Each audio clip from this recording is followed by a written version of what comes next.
నేను ఈ మధ్య కాలంలో చాలామందిని అబ్జర్వ్ చేశానండి. గ్రౌండ్ లెవెల్ నుంచి వచ్చాము, కష్టపడి రూపాయి పోగేసి ఈ స్థాయికి వచ్చాము అని చెప్పి బాగా సెటిల్ అయిపోయిన వాళ్ళు ఉంటారు. వాళ్ళకి ఓన్లీ రెంట్లు ఇతరత్రా వాటి మీద ఇన్కమ్ సోర్స్తోనే హాయిగా లైఫ్ గడిచిపోతుంది.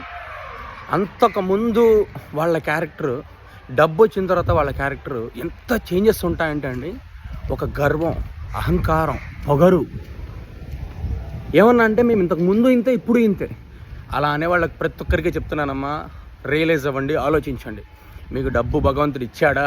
హాయిగా మీకు మీ కుటుంబాల నీడ్స్కి ఖర్చు పెట్టుకోండి, పిల్లలకు ఖర్చు పెట్టుకోండి, మీ లగ్జరీ కంఫర్ట్స్ ఖర్చు పెట్టుకోండి, క్షేత్ర దర్శనాలు చేయండి, మీకు తోచితే మీకు కుదిరితే దాన ధర్మాలు చేయండి. దాన ధర్మాలు చేస్తే పుణ్యం వస్తుంది. అంతేగాని డబ్బు వచ్చింది కదా అని చెప్పి అహంకారం పొగరుతో విర్రవీగితే భగవంతుడు చూస్తూ ఉంటాడు తల్లి, గుర్తుపెట్టుకోండి.